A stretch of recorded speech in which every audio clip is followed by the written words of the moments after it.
আজকাল একটা সিগারেট খেতেও ১৬ টাকা লাগে। কেন যে এইসব ছাইপাস খাওয়া শিখেছিলাম, এখন হাড়ে হাড়ে এই অভ্যাসটার প্রভাবটা টের পাচ্ছি।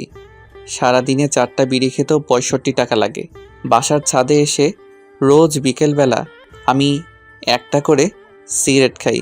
কেন জানি ইদানিং আমার এমন মনে হয় আমাদের পাশের বাসার জানালা থেকে আমাকে কেউ ফলো করে সামনাসামনি। আমি কোনোদিন দেখিনি, কিন্তু আমি সবসময় বুঝতে পারি পাশের ফ্ল্যাটে জানালা থেকে আমাকে কেউ ফলো করে। কিন্তু আমার এসবে কিছু যায় আসে না। মানুষের যখন খুব কাছের কিছু হারিয়ে যায়, তখন আর দূরের ছোটোখাটো বিষয়গুলো মানুষের চোখে পড়ে না। মীরা আমার জীবন থেকে চলে যাওয়ার পর আমার একমাত্র কাছের সঙ্গী হলো এই সিগারেটকে। আজকে খুব বৃষ্টি হচ্ছে, মীরার কথা মনে হচ্ছে খুব। কোনো একদিন হুট করে এমন এক বৃষ্টি মিশ্রিত সকালে মীরার সাথে পরিচয় হয়। কলেজে গিয়েছিলাম ওই দিন আমি খুব সকাল সকালে। হঠাৎ করে আমার বান্ধবীর সাথে একটা নতুন মেয়ে আসলো। ক্লাসে পরিচয় পর্বের শেষে জানতে পারলাম ওর নাম মীরা। আমাদের ক্লাসে নতুন ভর্তি হয়েছে ট্রান্সফার হয়ে। তখন আয়েশা বলল, মীরা শোন, রবিউল কিন্তু আমাদের ক্লাসের টপার। এই কথা শুনে মীরা আমার দিকে অদ্ভুতভাবে তাকালো। আমি সেই তাকানোর মানেটা বুঝতে পারলাম না। অল্প কিছুদিনের মাঝেই আমাদের খুব ভালো বন্ধুত্ব হয়ে গেল। এমন একটা অবস্থা, মীরা আমাকে ছাড়া কিছুই বোঝে না। মীরা আসার আগে আমি কখনোই কলেজ মিস দিতাম না, কিন্তু এখন মাঝে মাঝে কলেজ মীরাকে নিয়ে ফুচকা খেতে যেতে হয়। একদিন হুট করে মীরা আমাকে প্রপোজ করে ফেলে। আমিও বেশি না ভেবে রাজি হয়ে যাই। খুব ভালোই চলছিল আমাদের রিলেশন, কিন্তু সময় যতই গড়াতে লাগলো মীরার আধুনিক হওয়ার স্বভাব বেড়েই যাচ্ছিল। মীরা যে সমস্ত পোশাক পরতো আমার একদম পছন্দ না। এটা নিয়ে মাঝে মাঝেই ঝগড়া হতো। একটু ঝগড়া হলেই মীরা আমার সাথে আর যোগাযোগ করতো না। আমি আগে কল দিয়ে সবসময় সরি বলতাম। মীরার সাথে কথা হতো ফেসবুকের রিলেশনের শুরুতে। মীরার ফেসবুকের পাসওয়ার্ড আমার কাছে ছিল। আমাদের কলেজে একটা নতুন ছেলে ভর্তি হয়। ছেলেটার নাম সাগর। ছেলেটা কলেজে আসতো দামি বাইক নিয়ে। ছেলেটার সাথে মেয়েরা গায়ে পড়ে কথা বলা শুরু করে এবং মীরাও ব্যতিক্রম কিছু করলো না। ইদানিং মীরা আমার সাথে কলেজে একদম কথা বলে না।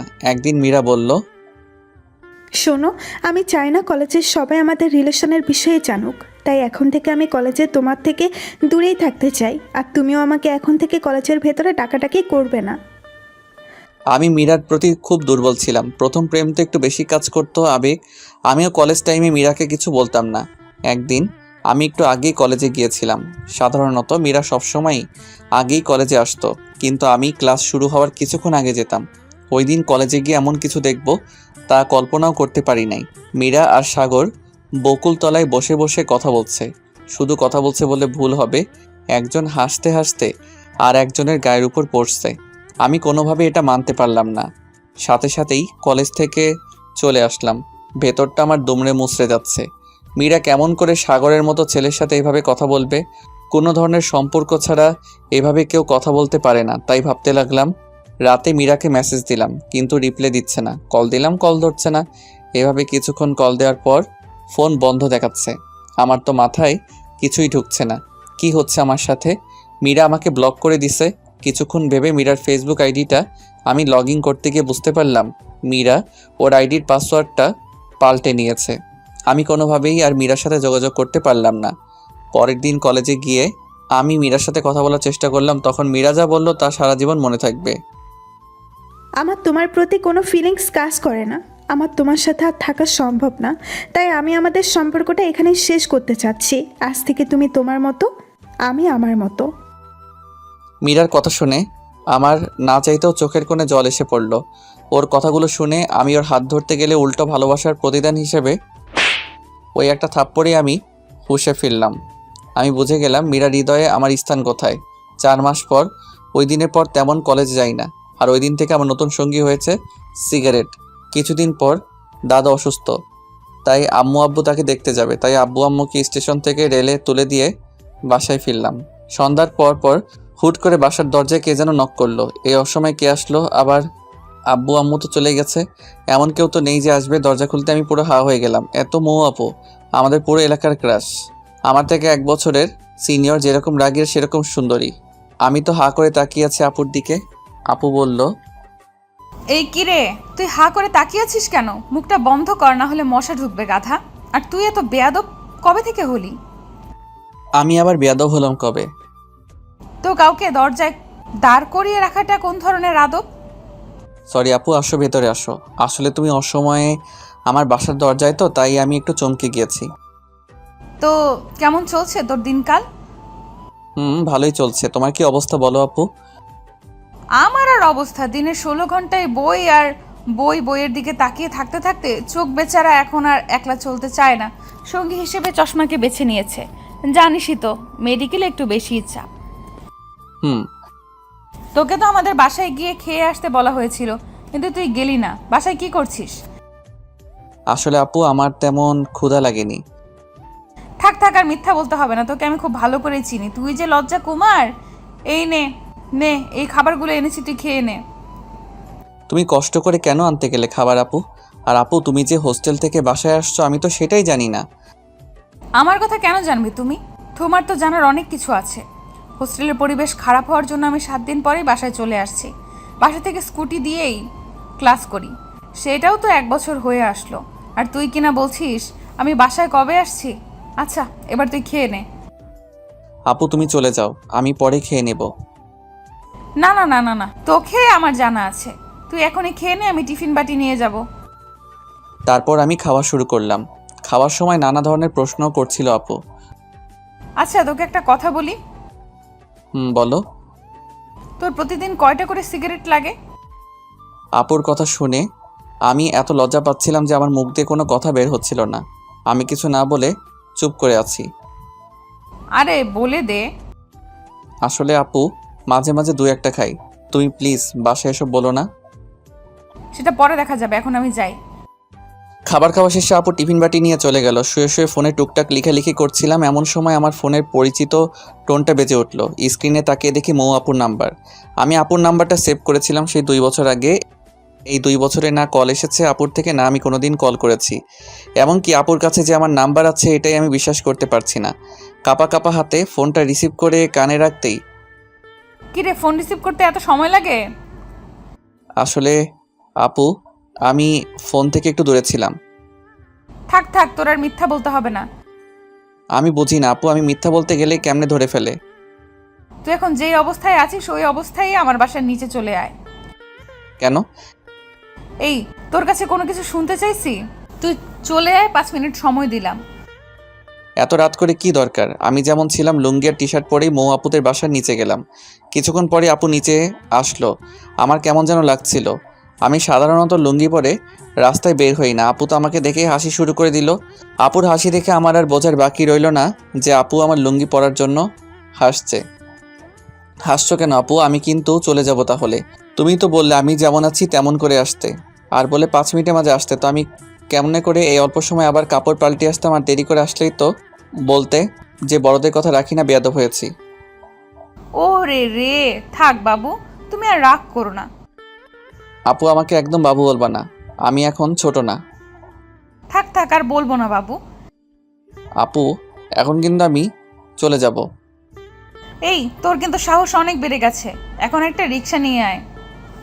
এত রাত করে রিক্সা কই পাবো? আমার কিছু অ্যাসাইনমেন্ট কালকে জমা দিতে হবে, আর সেগুলো আমার এক বান্ধবীর বাসা থেকে আনতে হবে। মহা ঝামেলায় পড়ে গেলাম তো।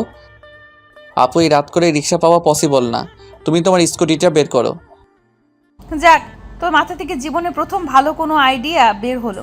তুই দাঁড়া, আমি 1 মিনিটে স্কুটিটা বের করে নিয়ে আসি। কিছুক্ষণ পর আপু স্কুটিটা নিয়ে বের হলো। আপু একটা কথা বলি? বল।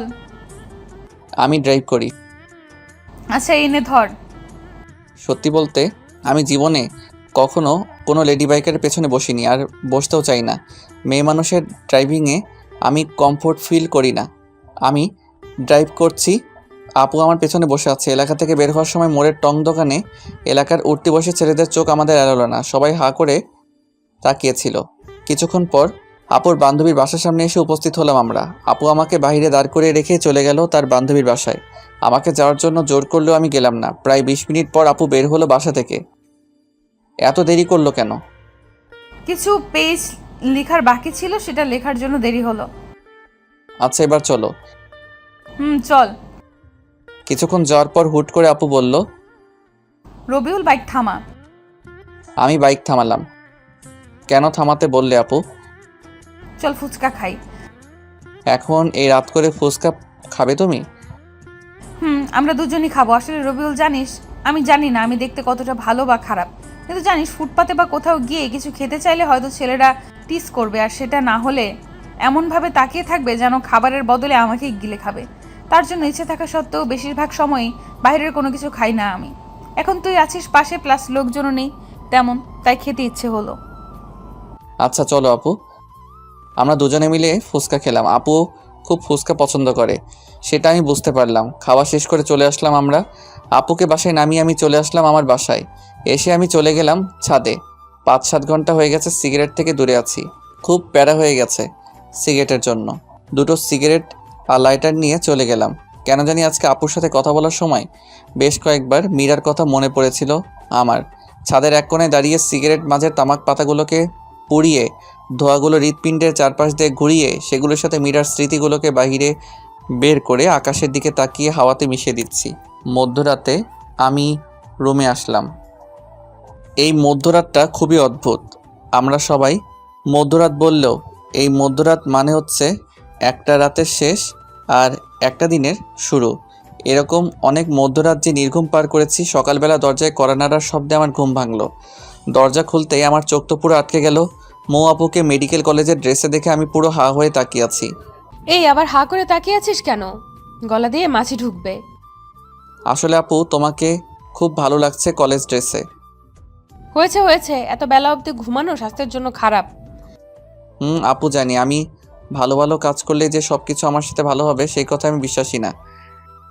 আচ্ছা আচ্ছা, তোর এই কাপ্রিক কথা আমাকে বলতে হবে না। এই নে তোর খাবার, তাড়াতাড়ি খেয়ে নে।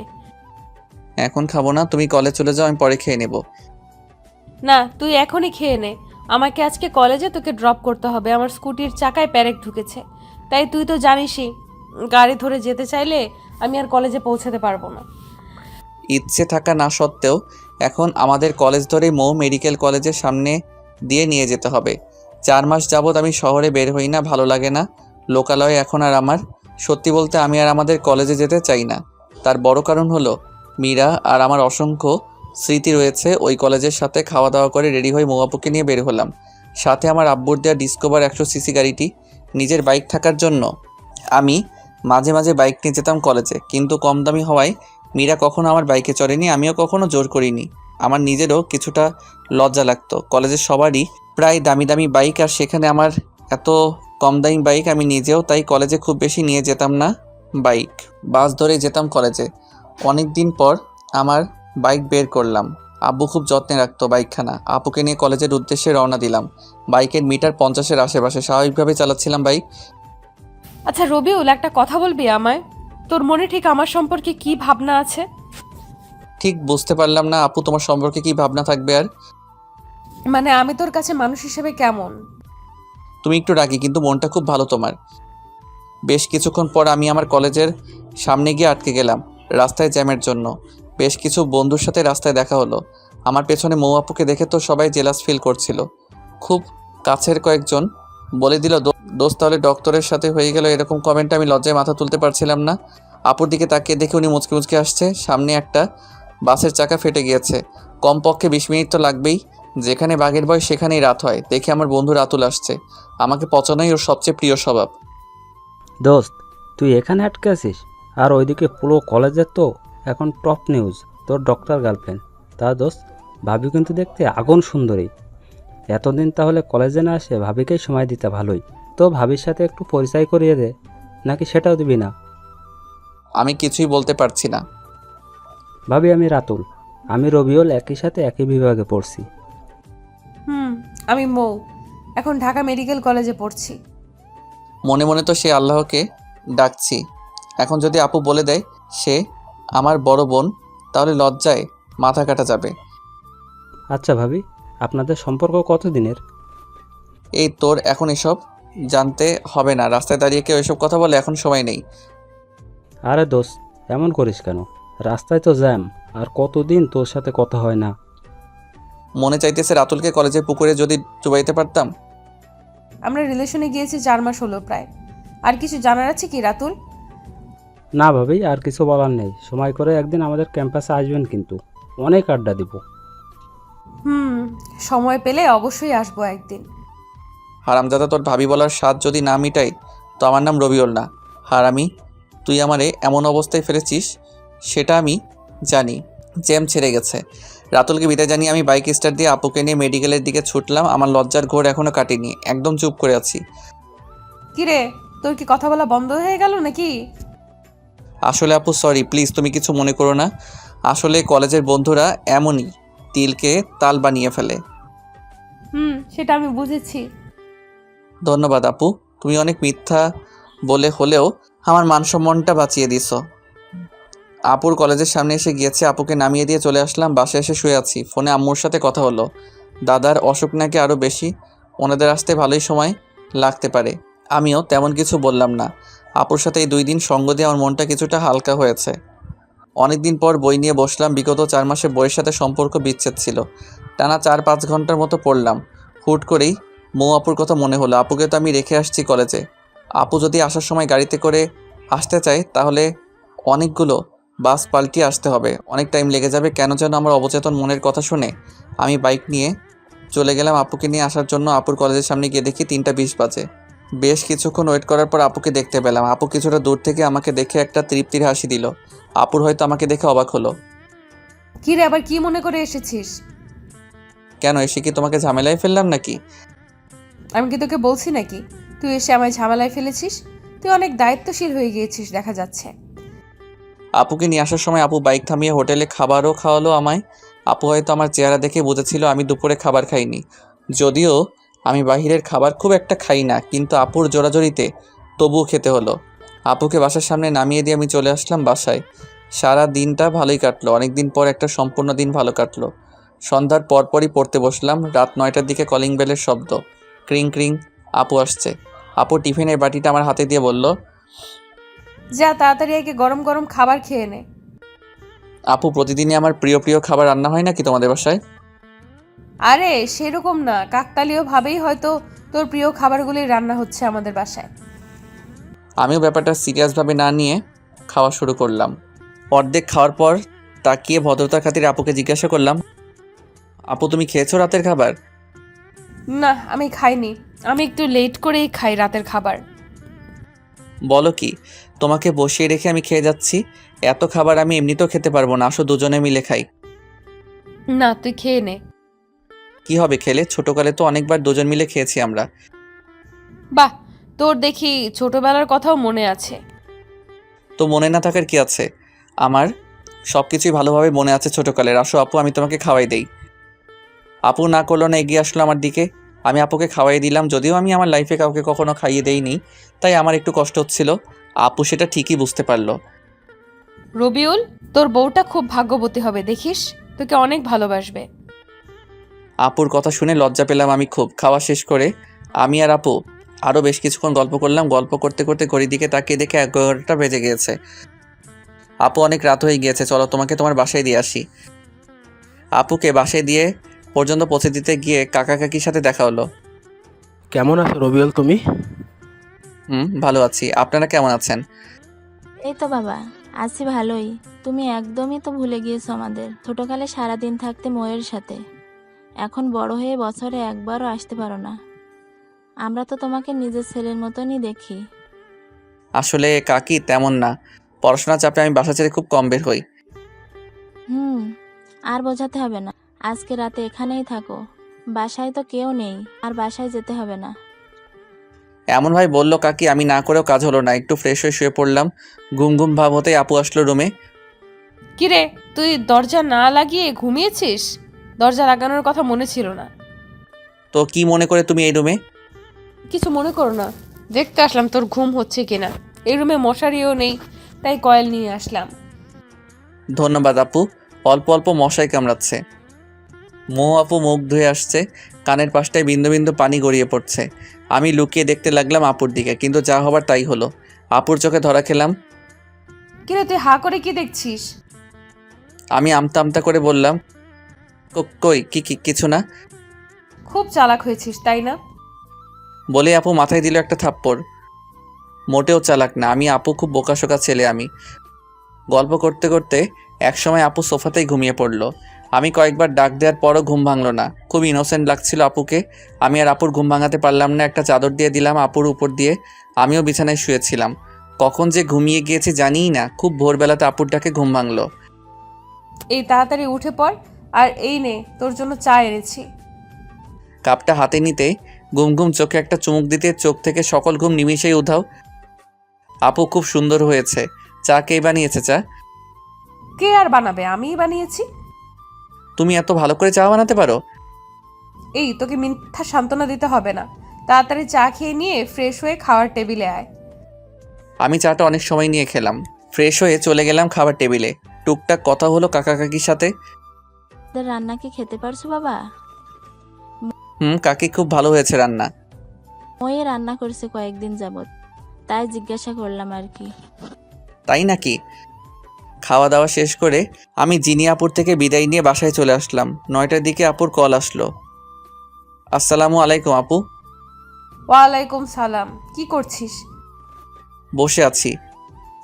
আমাকে একটু কলেজে রেখে আসবি? আমার স্কুটি তো ঠিক করা হয়নি, আজকে আমার 11:30 থেকে ক্লাস। আচ্ছা একসাথেই যাবনি। ওকে, তুই যখন বের হবি তখন আমায় কল দিস, তাহলেই হবে। আচ্ছা আপু। কিছুক্ষণ পর রেডি হয়ে বাইক নিয়ে চলে গেলাম আপুর বাসার নিচে। কল দিয়ে আপুকে আসতে বললাম। কিছুক্ষণ পরে আপু এসে উপস্থিত হলো। তারপর আপুকে নিয়ে রওনা দিলাম। মনে মনে গান গাইতে ইচ্ছে করছিল। এই পথ যদি শেষ না হয় তবে আপু কেমন হবে তুমি বলো তো? হ্যাঁ, বাকিটা তো আর মনে নাই। মনে না থাকাই ভালো। আপু এই গান শুনলে চলন্ত বাইকে আমার গলা টিপে ধরবে। আমি ক্লাস 7-এ পড়ি, আপু পড়তো 8-এ। আপুর সাথেই আমি স্কুলে যেতাম। ছোটোবেলাতে আপু আর আমি সবসময় একসাথে স্কুলে যেতাম। হাই স্কুল জীবন থেকে আপুর পেছনে এলাকার বিভিন্ন ছেলেরা ঘুরতো। আমাদের এলাকার সিনিয়র এক ভাই ছিল। ভাই টুকটাক পলিটিক্স করতো। এলাকায় খুব প্রভাব ছিল, তার জন্য সবাই ভয় পেত কম বেশি। ভাইয়ার নাম ছিল আকাশ। উনি আপুকে ওই সময় খুব পছন্দ করত। প্রতিদিনই স্কুলে যাওয়া আর আসার সময় আপুর জন্য রাস্তায় দাঁড়িয়ে থাকতো। এভাবে 6 মাস চলে যায়। বেচারা ভাইয়ার জন্য ওই ছোট বয়সে আমারই মায়া জন্মে গিয়েছিল। একদিন সাহস করে আপুকে প্রপোজ করে ভাইয়া। আপু সরাসরি কোনো ভনিতা না করে জানিয়ে দেয় আপু কোনো রিলেশনশিপে যেতে পারবে না। কিন্তু ভাইয়া তবুও হাল না ছেড়ে আপুকে ফলো করত। একদিন আবারও কথা বলার জন্য আপুকে ডাক দেয়। আপু ওই দিন না দাঁড়িয়ে হাঁটা শুরু করতে গেলে ভাইয়া আপুকে থামানোর জন্য আপুর হাত ধরার চেষ্টা করে। আর সাথে সাথে আপু দাঁড়িয়ে স্যান্ডেল খুলে আকাশ ভাইয়ার গালে বিদ্যুৎ গতিতে 5-7 বার জুতা দিয়ে মারলো। পরে এই বিষয়টা এত ভাইরাল হয় যে আকাশ ভাইয়ার লজ্জায় এলাকা ছেড়ে প্রবাসে পাড়ি জমায়। আমার কলেজের সামনে এসে আমি বাইক থামালাম। আপু তুমি একটু এখানেই দাঁড়াও, আমার কলেজে একটু কাজ আছে, তা শেষ করে আসছি। আচ্ছা। কলেজে এসেছি আমাদের ডিপার্টমেন্ট প্রধান সালাম স্যারের সাথে দেখা করতে। ক্লাস টপার হওয়ার জন্য স্যার আমাকে খুব আদর করতো আর শাসনও করতো খুব। মীরার বিষয়টা জানার পর স্যার নিজে আমাকে কলেজে আসতে মানা করেছিল।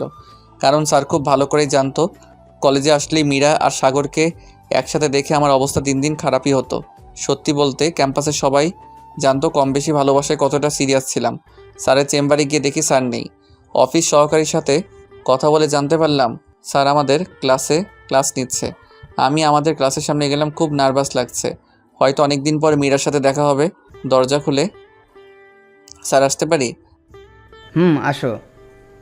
আসসালামু আলাইকুম স্যার। ওয়ালাইকুম সালাম। কেমন আছো তুমি? ভালো আছি স্যার, আপনার সাথে কিছু কথা আছে। আচ্ছা, আমার ক্লাস শেষ, তুমি আমার রুমে আসো। তারপর স্যারের সাথে কলেজের ব্যাপারে কিছু কথা ছিল, সেগুলো বলে চলে আসলাম আপুর কাছে। তারপর আপুকে নিয়ে কলেজে নামিয়ে দিলাম। ধন্যবাদ, সাবধানে যাবি বুঝলি, আমাকে মেসেজ দিস পৌঁছে। আমি বাধ্য ছেলের মতো মাথা নেড়ে চলে আসলাম। বাসায় এসে আপুকে একটা কল দিয়ে জানিয়ে দিলাম।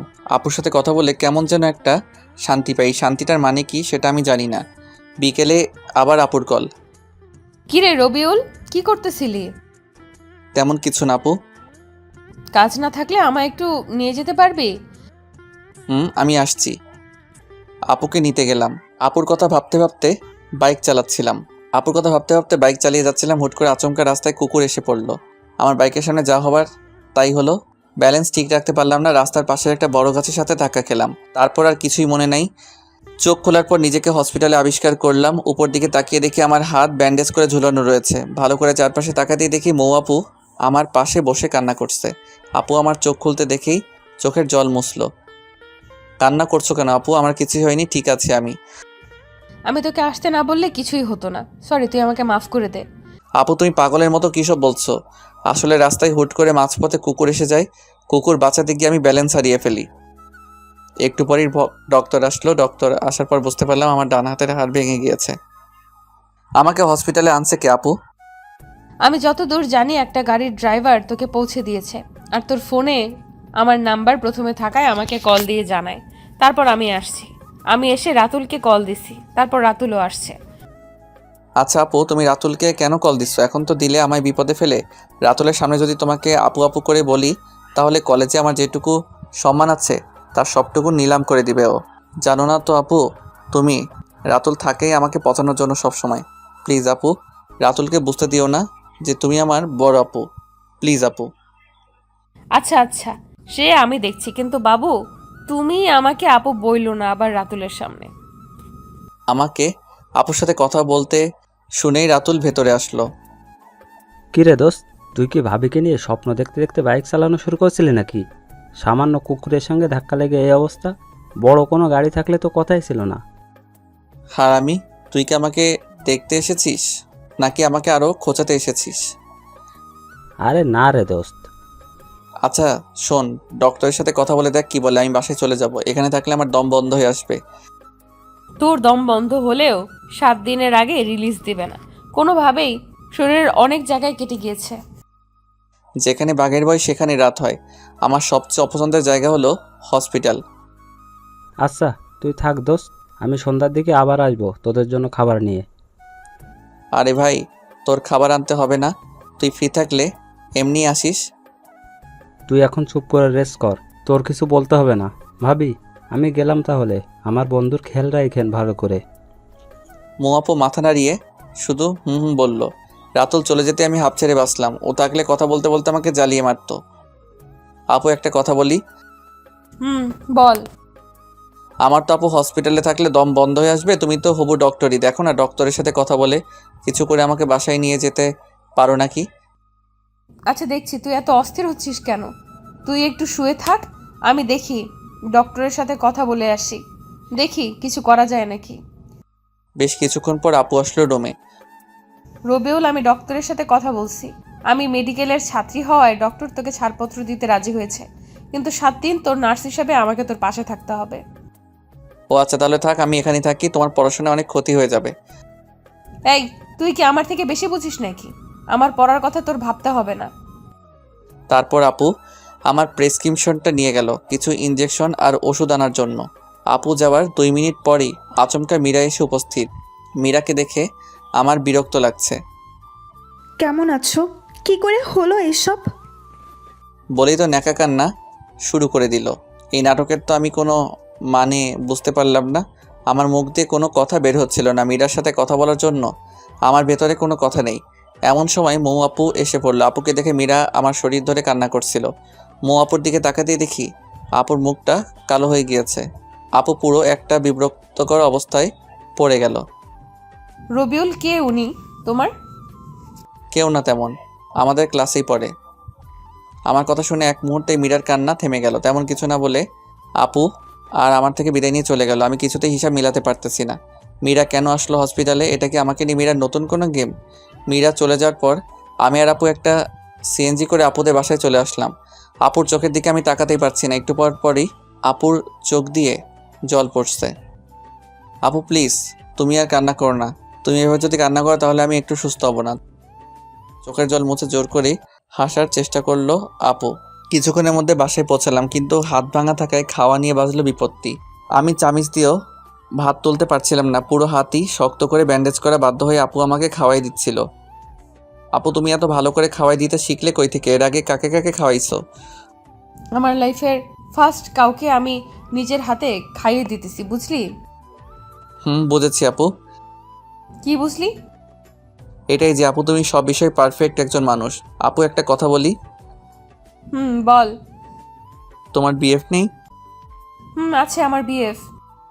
আপুর বিএফ আছে, এই কথাটা শুনে আমার ভেতরটা নাড়া দিয়ে উঠলো। আপু আমি আর খাবো না, আমার পেট ভরে গিয়েছে। আপু চলে গেল প্লেট রেখে আসতে। আমি বুঝলাম না, আপুকে তো আমি ভালোবাসি না, তাহলে আপুর বিয়ে পাচ্ছে এটা শুনে আমার কষ্ট হচ্ছে কেন?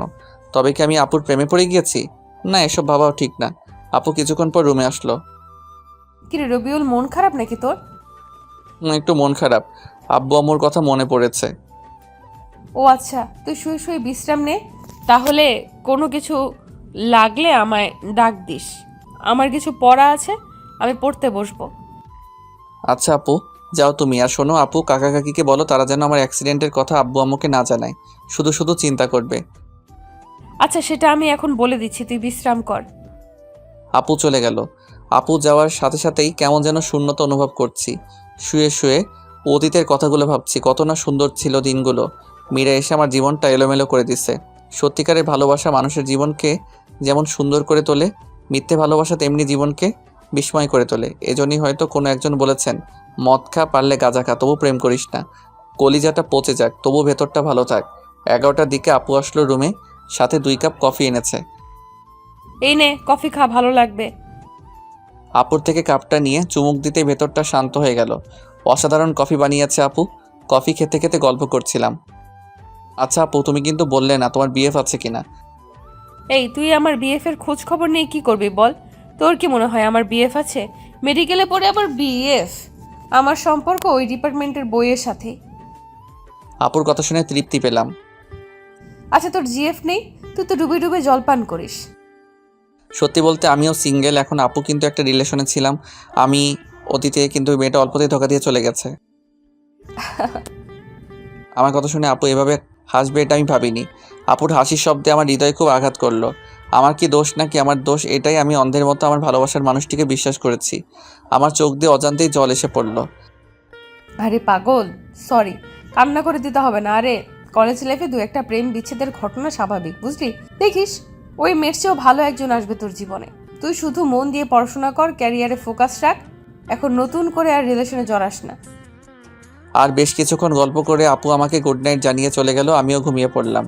আপু চলে যাওয়ার পর বেশ কিছুক্ষণ আপুকে মিস করলাম। ধীরে ধীরে আপুর সাথে ক্লোজ হয়ে যাচ্ছি। খুব ভালো লাগে আপুর সঙ্গ।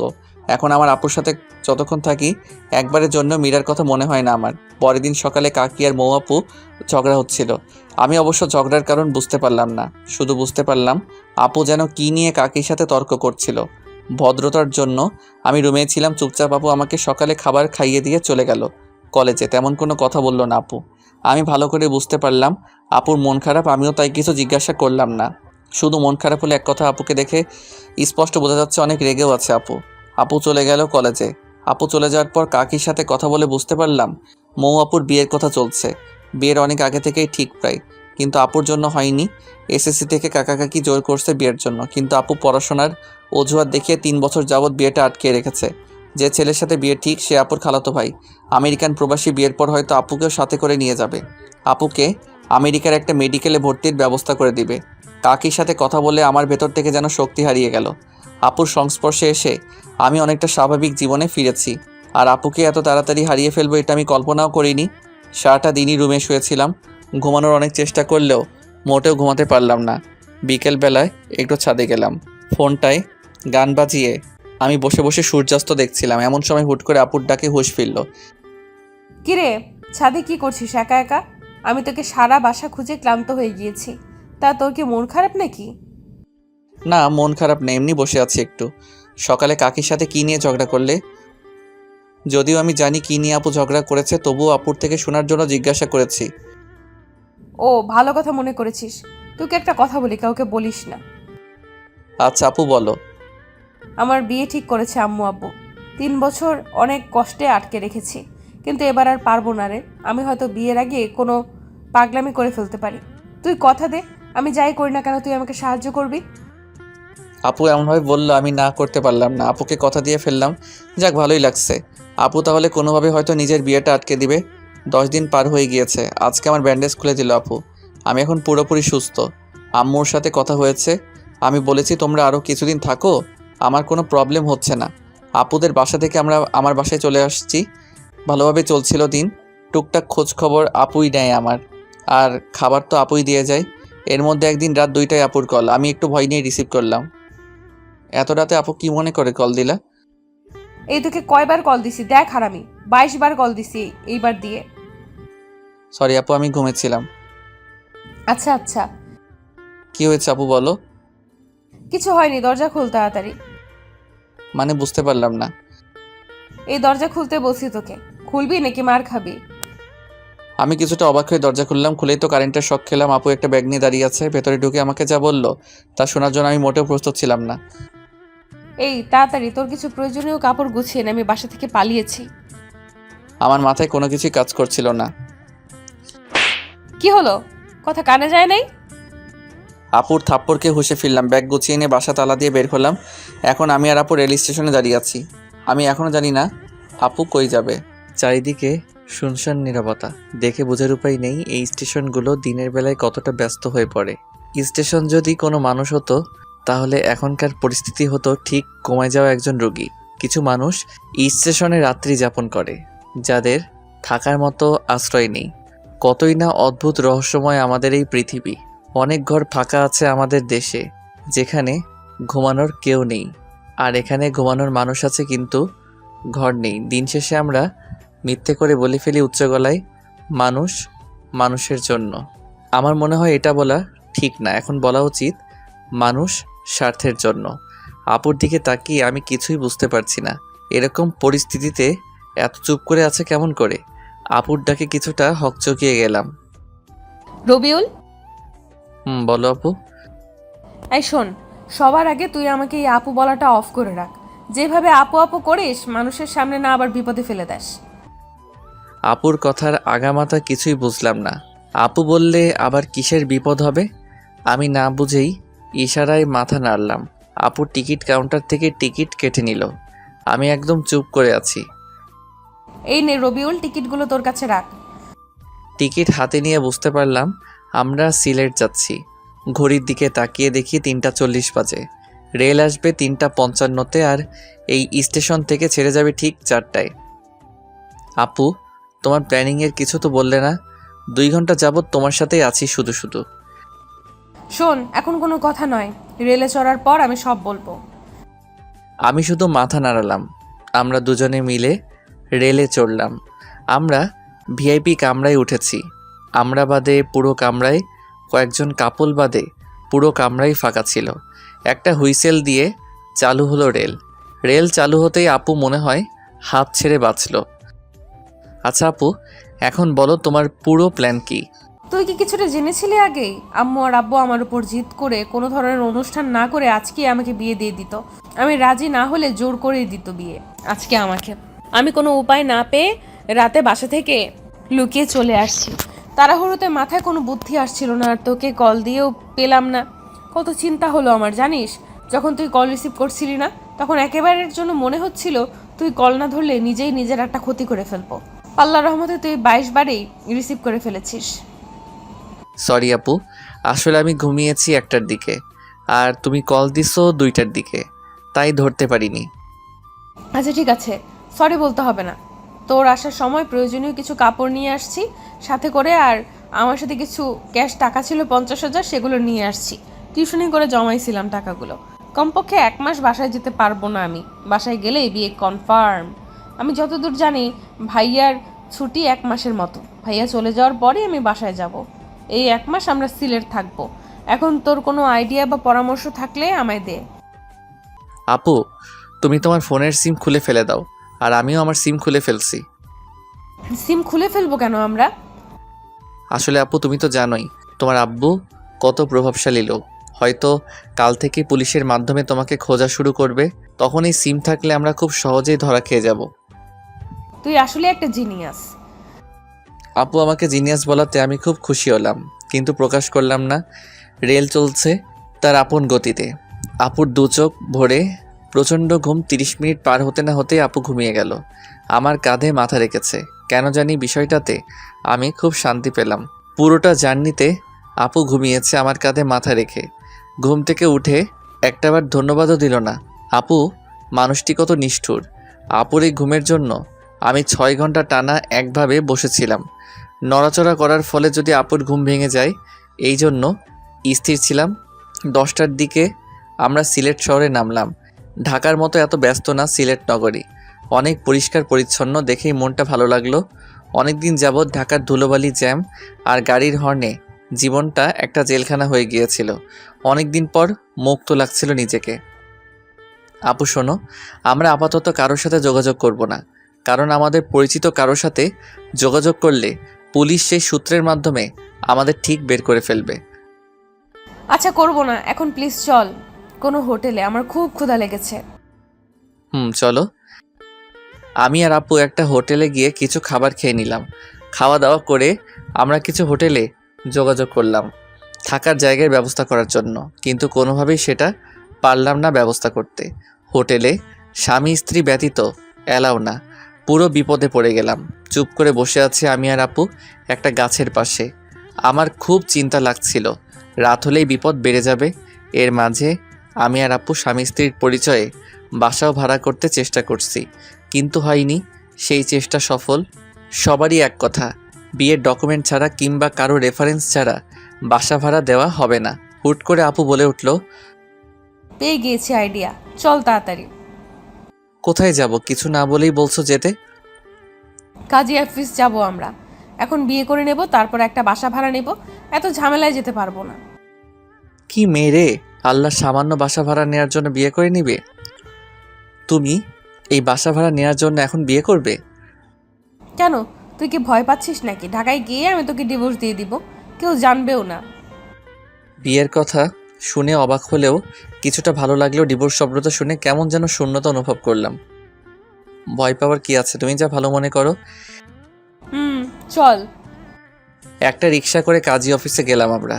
কিছু ঝামেলা ছিল সাক্ষীর, কিন্তু টাকা কিছু বেশি দেওয়াতে সব ঠিকঠাকই হলো। সব কাজ শেষ করে আমরা বিয়ের ডকুমেন্ট নিয়ে একটা বাসাও ভাড়া করে নিলাম। বাড়িওয়ালা দুজন বৃদ্ধ আর বৃদ্ধা। আমাদের বিয়ে কতদিন যাবৎ হয়েছে জিজ্ঞাসা করলো আপু। বুদ্ধি করে কিছু মিথ্যা লাগিয়ে বলল, আমরা লুকিয়ে বিয়ে করেছি আজকেই। আর কিছু ইমোশনাল কথা বলাতে বাড়িওয়ালা রাজি হয়ে গেল। আমরা অগ্রিম মাসের ভাড়া দিয়ে রুমে উঠলাম। তখন বাড়িওয়ালা ভদ্রলোক বলল, আর শোনো বাবারা, এই রুমে আগে দুজন থাকতো, 6 মাসে থাকার পর বাসা ভাড়া না দিয়ে চলে যায়, কিন্তু যাওয়ার সময় সব রেখেই যায়। তোমরা এগুলো ব্যবহার করতে পারো। যাক, খুব ভালো হলো। বিছানা থেকে শুরু করে রান্নার প্রয়োজনীয় সবই আছে। মেঘনা চাইতেই জল। আপিও খুব খুশি হলো, বাড়িওয়ালা চলে গেল।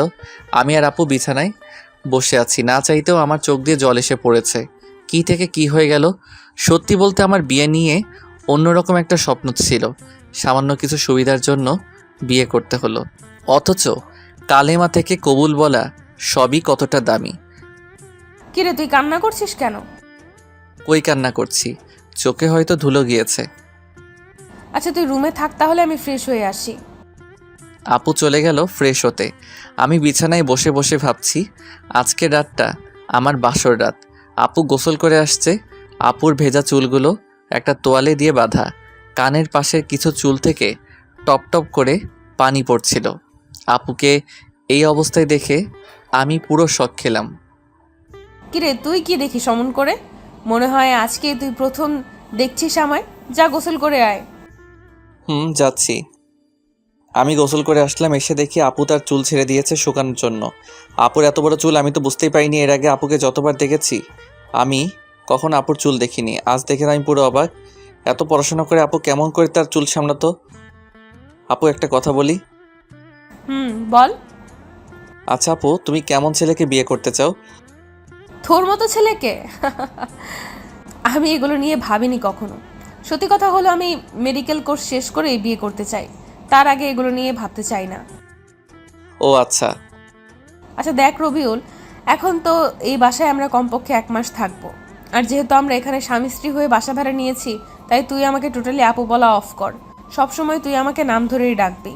আপু আর নাম ধরে ডাকতে গেলে দেখবি গুলিয়ে ফেলবি। এখানে আমাদের না চাইলেও স্বামী স্ত্রীর মতো অভিনয় করতে হবে। আর সেটা না করলে ধরা খেলে আবার পুলিশও দিতে পারে। এখানকার মানুষ অনেক সচেতন। তো এখন থেকে আমি তোকে তুমি করে বলবো, আর তুই আমাকে নাম ধরেই ডাকবি, ঠিক যেরকম স্বামী স্ত্রীরা কথা বলে। আপুর কথা শুনে ভালোই লাগলো। নিজেকে সত্যি সত্যি জামাই মনে হচ্ছিল। কিন্তু তুমি আবার কিছু মনে করবে না, বলবে না তো যে বেয়াদবি করছি? আরে পাগল তুই, আমিই তো বলছি সব করতে, বিপদের জন্যই তো আমরা এসব করছি। আচ্ছা মৌ, খুব ভালোবাসা মিশিয়ে আপুকে নাম ধরে বললাম। রাতের বেলায় আবার বাড়িওয়ালা আসলো আমাদের রুমে। তোমাদের নামই তো ভালো করে জানা হলো না। আন্টি, আমার নাম রবিউল আর ওর নাম মৌ। ও আচ্ছা, তোমাদের খুব ভালো মানিয়েছে, কিন্তু দোয়া করি তোমরা অনেক সুখী হও। এই যে তোমাদের জন্য রাতের খাবার নিয়ে আসছি। এখন তো আর কিছু রান্নাও করতে পারবে না, আর হোটেলও বাসা থেকে অনেক দূরে। তোমরা দুজন মিলে খাবার খেয়ে নিও, আমি আসি তাহলে। আচ্ছা আন্টি। যাক, ভালোই হলো, খুব ক্ষুধা লেগেছিল আমার। আচ্ছা মৌ, চলো আমরা খেয়ে নেই তাহলে। তোমাকে কি খাইয়ে দিতে হবে? আপু আমার দিকে খুব অবাক হয়ে তাকালো। তুই এমন করে কথা বলছিস কেন? কেমন করে বলি? এমনভাবে বলছিস যেন আমরা সত্যি সত্যি স্বামী স্ত্রী। থাক থাক, কথায় আছে তো, কান আর ভালো করতে নেই। তুমি বললে যেন আমরা স্বামী স্ত্রীর মতন থাকি, আর এখন বলছো আমি কিভাবে কথা বলছি। আর তুমি নিজেই বললে স্বামী স্ত্রীর মতন অভিনয় করতে। হ্যাঁ বলছি তো। তো এখন তুমি আমাকে তুই করে বলছো কেন? সরি, আসলে সারা জীবন তুই করে বলেছি তো, তাই আর কি। আচ্ছা, এরপর থেকে আর হবে না। সরি, তুমি রাগ করো না। আমি তুমি করেই বলবো, কিন্তু দয়া করে এর ফায়দাটা নিও না। যদি কোনো রকম ফায়দা নিতে চাও তাহলে আমি তোমার মাথা ফাটিয়ে দেবো। কি ভয়ঙ্কর মেয়ে রে বাবা। আরে, তুমি কি আমাকে ওই ধরনের ছেলে ভাবো? না, সেটা ভাবি না, কিন্তু ছেলে বলে কথা। মৌ, তুমি আমার চরিত্র নিয়ে কথা শোনালে। হয়েছে, এখন আর রাগ আর ঝগড়া করতে হবে না। চলো এখন আমরা ঘুমিয়ে পড়ি। এখনই ঘুমিয়ে পড়বো? কেন? না ঘুমিয়ে কি করব আমরা? ফোনে তো সিম নেই যে একটু অনলাইনে যাব। তাই বলে বাসর রাতে ঘুমানো কি ঠিক হবে? বাসর রাত মানে? আরে দেখো, আমাদের বিয়েতে কোনো ভেজাল নেই। পিওরভাবেই বিয়ের সব কাজ সম্পূর্ণ করেছি আমরা। ইসলামী শরীয়ত মেনেই তো বিয়ে করেছি। সেই হিসেবে আমাদের তো বাসর রাতই আজকে। চলো না মৌ, সকল নিয়ম ভেঙে ফেলি আমরা। আমার কথাগুলো শুনে এক মুহূর্তে আপুর চোখে ভয় চলে আসলো, যদিও কথাগুলো আমি সব বলছি মজা করে। রবিউল, তুমি প্লিজ এইসব বলো না। আমি তোমাকে আমার চেয়েও বেশি বিশ্বাস করি। আমি জানি আমি ভুল করলেও তুমি কোনো ভুল করবে না। সরি, আমি তোমার সাথে একটু মজা করেছি। আপুর নাম ধরে ডাকতে আমার খুব লজ্জা লাগে, কিন্তু তবুও অভ্যাস করে নিতে হবে, কারণ অন্য কেউ আপুর ডাক শুনে ফেললে আবার ঝামেলায় পড়তে হবে। আচ্ছা চলো আমরা তাহলে এখন ঘুমাই। সারাদিন তো অনেক ধকল গেল আমাদের উপর দিয়ে, কিন্তু বিছানায় যেতেই হলো। আর এক বিপত্তি, দুজন আমরা এক বিছানায় ঘুমাবো। এই তুমি আমার সাথে ঘুমাবে কেমনে? তুমি নিচে ঘুমাও, আমি বিছানায় ঘুমাবো। আমাকে দিয়ে এত কিছু করিয়ে তুমি কি আমাকে নিচে রাখতে চাচ্ছ? আর এই ঠান্ডায় আমি ফ্লোরে ঘুমালে কালকে আমাকে কবর দিতে হবে। তাও ঠিক। একটা কাজ করো, বিছানার মধ্যে বালিশ দাও, আমি ওপাশে আর তুমি ওপাশে ঘুমাও। আচ্ছা ঠিক আছে। আপু আর আমি শুয়ে আছি। গত 24 ঘন্টায় কত কিছুই না ঘটে গেল। কল্পনায়ও এগুলো কখনো আমার মাথায় আসতো না। কিছুদিন আগেও যাকে হারানোর ভয়ে আটকে উঠেছিল আমার অবচেতন মন, আর আজকে তার সাথে এক বিছানায় রয়েছি। আবার হয়তো 1 মাস পর কোথায় থাকবো সেটা সৃষ্টিকর্তাই ভালো জানে। অনেক চেষ্টা করেও আমার ঘুম আসছিল না। আপুর দিকে একটু তাকাতেই দেখি আমি গভীর ঘুমে আছি। এত তাড়াতাড়ি ঘুমায় কেমনে মানুষ?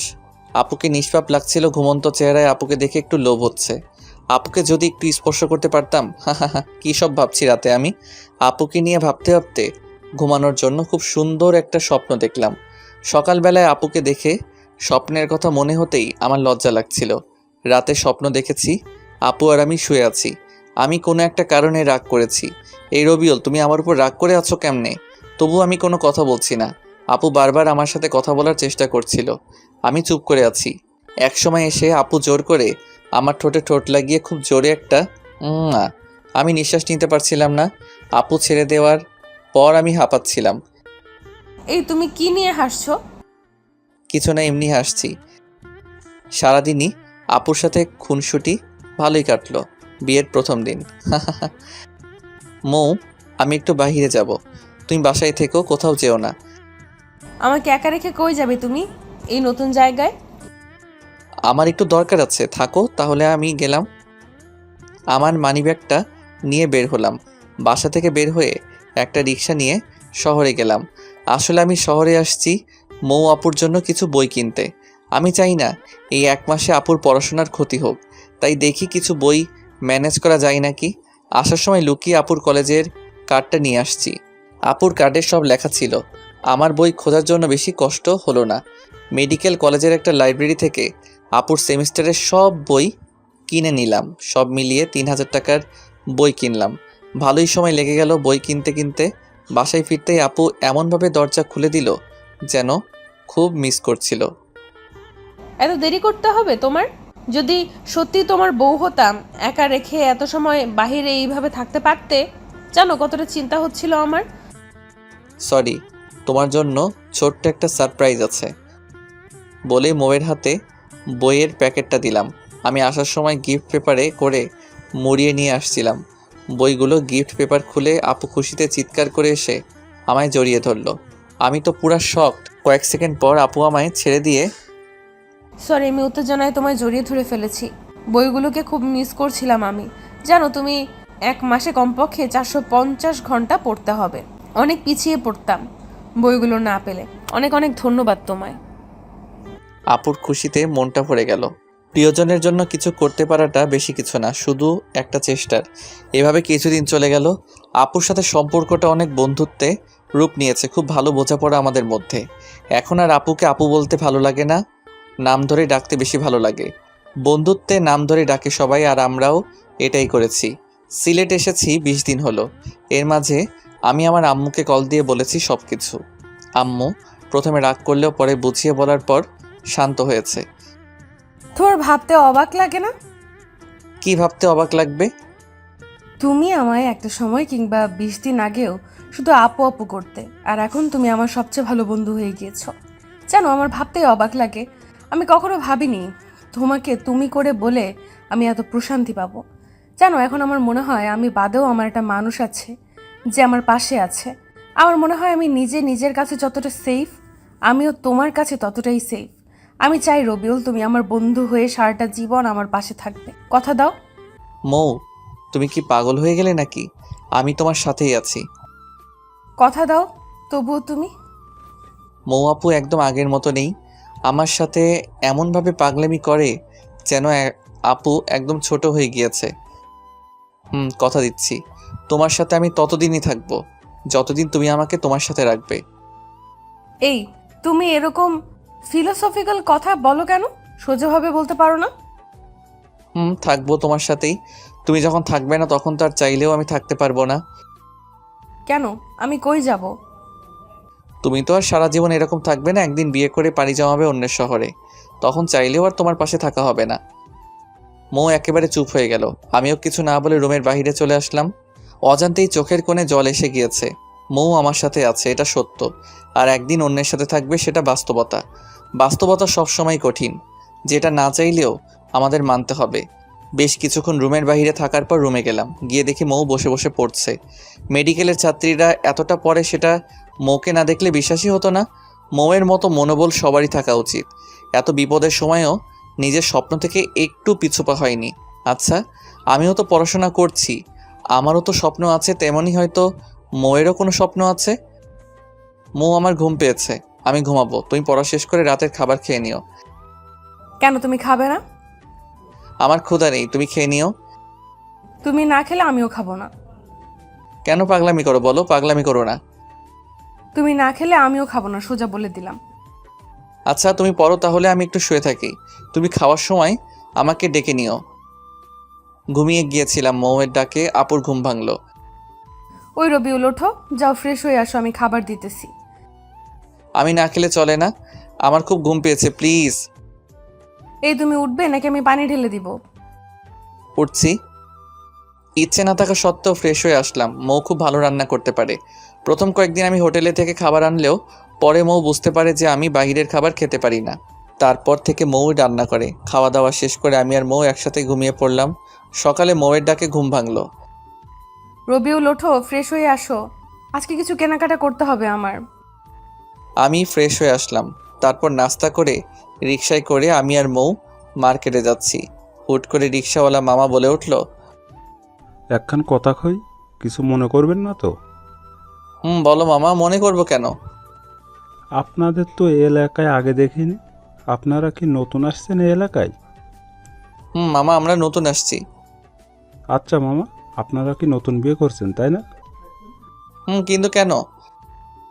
না, এমনিই জিজ্ঞেস করলাম। আপনাদের খুব ভালো মানিয়েছে। রিক্সাওয়ালার কথা শুনে মৌয়ের মুখটা লজ্জায় লাল হয়ে গেল। একটা শপিং মলের সামনে আমরা দুজন নেমে পড়লাম। কিছু কাপড় কিনলো মৌ, সাথে আমাকে দুটো টি শার্টও কিনে দিল। কেনাকাটা শেষ করে বাসায় ফিরছিলাম, কিন্তু হুট করে মৌ রিক্সা থামাতে বলল। চলো চা খাবো। সিলেটে এসে যদি এখানকার চাই না খাই তাহলে সিলেট থাকাটাই বৃথা। যদিও আমি চা খাই না, তারপরও দুজন মিলে স্পেশাল চা খেয়ে নিলাম। তারপর দুজন কিছুক্ষণ ঘুরে বাসায় চলে আসলাম। বাসায় এসে আমার মাথা ঘোরাচ্ছিল, আমি শুয়ে পড়লাম। মৌ ফ্রেশ হয়ে পড়তে শুরু করলো। এই মেয়েটা কি পড়া বাদে কিছু বোঝে না? আমার তো মুড হতেই 30 মিনিট লাগে পড়তে বসার সময়, আর মৌ সুইচের মতো অন অফ হয়ে যায়। যখন মন চায় পড়ার মুড অন হয়ে যায়। দেখতে দেখতে চলেই গেল 1 মাস। আজকে 1 মাস পূর্ণ হয়ে গেল আমার আর মৌয়ের সিলেট আসার। শহর থেকে আমি আজকে একটা সিম কিনে এনেছি। আজ 1 মাস পর ফোনে সিম ভরছি। ফোন কাস্টমাইজ করে ডাটা অন করে ফেসবুকে লগ ইন করলাম। আম্মুকে কল দিলাম। আসসালামু আলাইকুম আম্মু। ওয়ালাইকুম আসসালাম।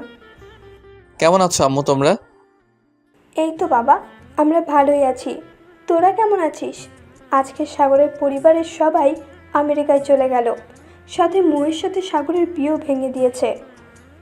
বলো কি আম্মু, তাহলে তো আমরা কালকে চলে আসবো। কতদিন তোমাদের দেখি না। আচ্ছা বাবা, সাবধানে থাকিস। আর শোন বাবা, মৌয়ের বাবা কিন্তু খুব রেগে আছে। আচ্ছা আম্মু, সেটা নিয়ে চিন্তা করতে হবে না, মৌই ওর বাসা সামলাবে।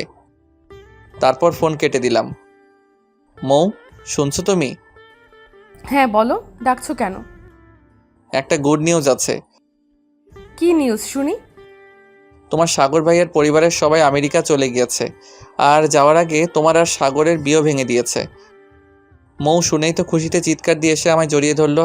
কয়েক সেকেন্ড পর, সরি রবিউল, কিছু মনে করিস না। খুশিতে আমার মাথাটাই ঠিকভাবে কাজ করেনি।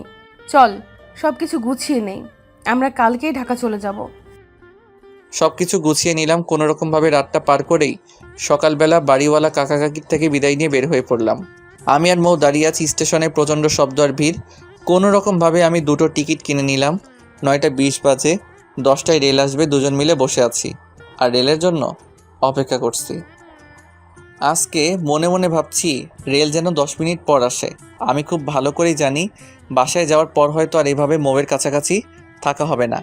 একেই বলে ভাগ্য। আজকে সময় 2 মিনিট আগেই রেল আসলো। খুব ইচ্ছে করছিল মৌকে নিয়ে এই শহরে থেকে যেতে, কিন্তু বাস্তবতা সেটা কখনোই মেনে নিবে না।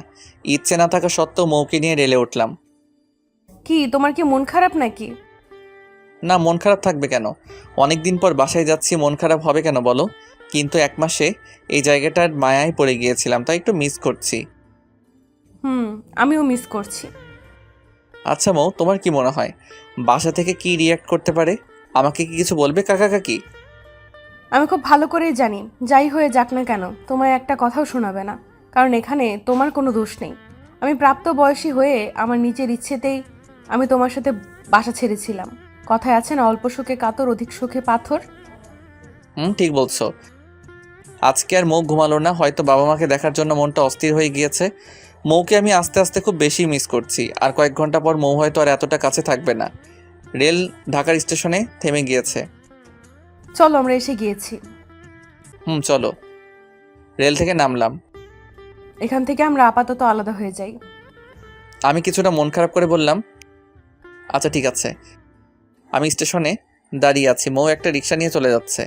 মৌ চলে যাচ্ছে, কিন্তু কেন যেন মনে হচ্ছে আমার সব কিছুই নিয়ে যাচ্ছে। চোখের কোণে জল এসে পড়ছে, হাতের উল্টো পিঠ দিয়ে জল মুছে একটা বড় করে দীর্ঘশ্বাস নিলাম। ছেলেদের কান্না করতে নেই, এগুলোর কোনো মূল্য নেই। আমি অনেকক্ষণ পর রিক্সা নিয়ে বাসার উদ্দেশ্যে রওনা দিলাম। বাসায় আসতে আম্মু এসে আমাকে জড়িয়ে ধরে কান্না করে দিল। তুই কেমনে আমাদের ছেড়ে এতদিন ছিলি? জানিস আমি আর তোর বাবা কত চিন্তা করেছি। আমি আমার ভুলটা বুঝতে পারলাম।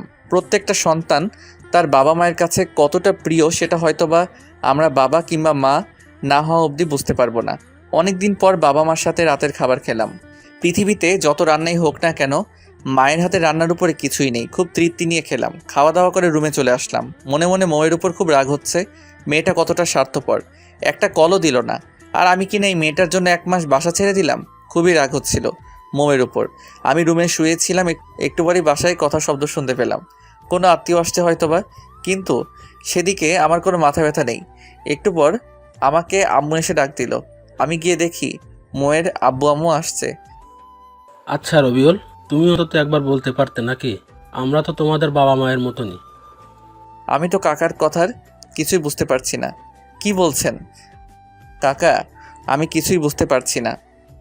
হয়েছে বাবা, যা হওয়ার তা তো হয়েই গিয়েছে। এখন আর ওইসব নিয়ে কথা বলে কিছু যাবে আসবে না। তো বিআই সাহেব বলেন, কবে বিয়ের ডেট দেবেন? আমরা কিন্তু একটু দেরি করতে চাচ্ছি না। আর রবিউলের সাথে বিয়ে হলে তো অনেক ভালোই হবে, সারা জীবন আমাদের কাছেই থাকতে পারবে। আচ্ছা বেয়াই, তাহলে দেরি করতে হবে না। আর আগামী শুক্রবারই বিয়ের তারিখ তাহলে ঠিক রইলো। আচ্ছা বিআই সাহেব, আমরা তাহলে এখন উঠি। উঠবেন মানে? মিষ্টিমুখ না করে কোথাও যেতে পারবেন না। কই গো রবিউলের আম্মু, দাও বেয়াই বেইনকে মিষ্টি দাও। মৌয়ের বাবা চলে গেল। কিছুই বুঝতে পারছি না কি হচ্ছে সব। 10 মিনিট পরই মৌ আমাকে কল দিল। সরি, আমি তোকে আর কল দিয়ে কিছু বলতে পারিনি। বলবো কেমন করে আর? বাসায় এসেই দেখি আব্বু আম্মু আবার নতুন করে তোর সাথে বিয়ে নিয়ে কথা বলছে। আমি না করতেও বাজারে চলে গিয়েছে। বাজার থেকে মিষ্টি কিনে নিয়ে নাকি তোমাদের বাসায় যাবে, বিয়ে নিয়ে নাকি কথা বলার জন্য। কাকা কাকি আসছিল, আমাকে কিছু বলার সুযোগই দিল না। বিয়ের তারিখ ঠিক করে চলে গেল। বলো কি তুমি? তোমার বাবা মাও রাজি হয়ে গিয়েছে, তুমি কিছু বলো নাই কেন? আমি আর কি বলবো, আমার কাছে কেউ তো কিছু শুনলই না। আচ্ছা, তুমি একটু কাল আমার সাথে দেখা করতে পারবে? পারবো। কোথায়, কখন? বিকেল 4টায় লেক পারে চলে এসো। মৌ কলটা রেখে দিতে আমি তো লুঙ্গি ড্যান্স দেওয়া শুরু করে দিলাম। মেঘনা চাইতেই বৃষ্টি। এখন মৌ যত যাই করুক, আমি কোনোভাবেই ওর বিয়ে ভাঙতে পারবো না। ও সরি, ওর বিয়ে বলতে আমাদের বিয়ে। হা। এর আগে মৌয়ের বিয়ে ভাঙতে হেল্প করছি আমি, কিন্তু এখন আর মৌয়ের বিয়ে ভাঙার মতো কেউ নেই। খুব ভালো লাগছে, তবু একটু ভয় আছে, কারণ মৌয়ের মাথায় যে বুদ্ধি, কালকে কিছু একটা আবার উল্টাপাল্টা বুদ্ধি বের করতে পারে। সত্যি কথা হলো যে আমি ভালোবাসি, মৌকে ভালোবাসি, খুব ভালোবেসে ফেলেছি। যেদিন মৌকে বিয়ে করেছিলাম সিলেট থাকাকালীন, আমি সেদিন থেকে আমি আর মৌকে আপুর চোখে দেখিনি। আমি মনে প্রাণে মৌকে বউ হিসেবে সম্মান করেছি, ভালোবেসেছি, কিন্তু মৌকে কখনো বলিনি কিংবা বুঝতেও দেয়নি।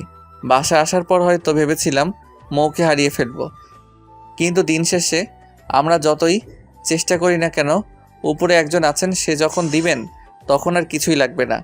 পরের দিন বিকেলে গেলাম মৌয়ের সাথে দেখা করার জন্য। যাওয়ার সময় মৌয়ের কিনে দেওয়া পাঞ্জাবি পরে গেলাম। লেক পাড়ে গিয়ে দেখি মৌ আগে এসে উপস্থিত। মৌ আজকে একটা সাদা রঙের ড্রেস পরে আসছে, খুব মানিয়েছে মৌকে ড্রেসটাই। কেমন আছো? আমার আর ভালো থাকা, তুমি তো দেখছোই একটার পর একটা বিপদ ছাড়ছে না আমাকে। একটা ভালো আইডিয়া দাও তুমি, তাহলে কি করব আমি এখন? একটা কথা বলি তোমাকে, তুমি যদি রাগ না করো। আচ্ছা বলো, রাগ করব না। না, কথা দাও রাগ করবে না। আর সাথে যা বলার তুমি আমার কথা পুরোটা শোনার পর বলবে। বলো। দেখো, বিয়ে তো একদিন তোমার কিংবা আমার করা লাগবেই। আর আমি তো ছেলে হিসেবে খারাপ না, তো তুমি চাইলে আমাকেই বিয়ে করে ফেলো। বিয়ে করার পর তো কাকা কাকি তোমাকে আর প্রেশার দিতে পারবে না। আর জুনিয়র বর পাওয়া অনেকটা ভাগ্যের। তোমার কথা বলা শেষ? বলা শেষ। থাকো তুমি তোমার আইডিয়া নিয়ে। তোমার থেকে এই আইডিয়া অন্তত আশা করিনি। আর আমি তোমাকে কখনোই স্বামী হিসেবে মানতে পারবো না। রাগ দেখিয়ে চলে গেল। যতই রাগ করো মৌ, এখন আর কোনো উপায় নেই। বউ হিসেবে তুমি শুধু আমারই হবে। রাতে মৌয়ের কল দিয়েছো কেন? তখন তো কিছু না বলে রাগ দেখিয়ে চলে আসলে। আমি কি বিপদে নেই? আমিও তো বিপদেই আছি। বিপদে মাথা গরম করে কিছুই হয় না, উল্টো আরও পরিস্থিতি খারাপ হয়ে যায়। আমি একটা আইডিয়াই তো দিয়েছিলাম, তুমি ভালো কিংবা খারাপ কিছু একটা বলতে পারতে, আর সেটা না করে রাগ দেখিয়ে চলে আসলে। তুমি আর আমি হয়তো ঠিক ছিলাম, আমরা 1 মাস এক বিছানায় থেকেও দুজনকে স্পর্শ পর্যন্ত করিনি, কিন্তু সমাজ সেটা মানবে না। দিন শেষে আমরাও সমাজের নিকট দায়বদ্ধ।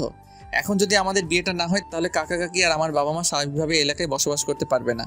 এক একজন এক এক রকমের কথা শোনাবে। তখন তাদের অবস্থাটা কি হবে তুমি বুঝতে পারছো কি? চুপ করে আছে মৌ। বেশ কিছুক্ষণ পর মৌ বলল, আচ্ছা, তবুও কি কোনো আইডিয়া নেই তোমার কাছে? এখন আমাদের জন্য চুপচাপ সব মেনে নেওয়াটাই ভালো হবে। পরে না হয় পরিস্থিতি স্বাভাবিক হলে তখন যে কোনো কিছু করা যাবে। আচ্ছা ঠিক আছে, তুমি খাওয়া দাওয়া করছো কি? না, খাইনি, একটু পর খাবো। আচ্ছা একটা কথা বলো তো মৌ, বলো। তুমি কি আমাকে মিস করছো না একটু? মিস করার কি আছে? তুমি তো আর মারা যাওনি কিংবা চলে যাওনি কোথাও, তাহলে মিস করার কি আছে? মিস করার কি আছে বলেই কলটা কেটে দিলাম মৌ। এমন করে কেমনে বললো বুঝলাম না। একটা মাস থাকলাম আমরা একসাথে, এক মাস তো একটা মানুষ যদি একটা বিড়ালকে সময় দেয়, তাকেও যদি দুদিন সময় দিতে না পারে, তাহলে সেই মানুষটা সেই বিড়ালকে মিস করবে, এটা স্বাভাবিক নাকি? মিস করেও মিথ্যা বললো মৌ। যাক, এসব ভেবে মাথা নষ্ট করার দরকার নেই। রাতুলকে একটা কল দিলাম। দোস্ত কেমন আছিস? এই তো ভালোই আছি। তুই কি এই গ্রহে আছিস? আমি তো শুনলাম তুই মঙ্গল গ্রহে চলে গেছিস। শোন, মজা নেওয়া বাদ দে, এখন কাজের কথায় আয়। বল। একটা সুখবর আছে। সুখবর? কি সুখবর? আগামী শুক্রবার আমার আর মৌয়ের বিয়ে। কি বলিস মামা, তুই যে খবর শোনালি আমার তো এখনই নাচতে মন চাচ্ছে। বাসায় অনেক কাজ করতে হবে, আমার তো তেমন কোনো কাজই নেই, তাই তুই কালকে চলে আয়, আব্বু তোকে আসতে বলেছে। আচ্ছা, আমি কালকেই আসতেছি। দেখতে দেখতে শুক্রবার এসে গেল। আমার খুব লজ্জা লাগছে, কেন যেন নিজেকে খুব স্পেশাল লাগছিল।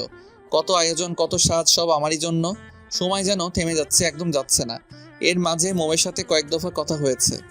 অনেক বোঝানোর পরও একই কথা, আমাকে বিয়ে করলেও স্বামী হিসেবে মানতে পারবে না। যাই হোক, বিয়ে হয়ে গেলে আমার ভালোবাসা ওকে নিজের করে নিব। মৌ আবার পালাতে চেয়েছিল, তাতে বুঝতে পারছি সুখ আর শোক একসাথে পেতে চলেছি। সব আয়োজন শেষ করে দ্বিতীয়বারের মতো কবুল বলছি। মনে মনে খুব হাসছি। দুবার বিয়ে করে ফেললাম মৌকে। এতক্ষণ মৌকে আমি দেখতে পারিনি, এখন আমার পাশে মৌকে আনা হয়েছে। বিয়ের সাজে মৌকে এত ভালো লাগছে যে সেটা আমি লিখে বা বলে প্রকাশ করতে পারবো না। বিয়ের সব কাজ শেষ করে এখন ফেরার পালা।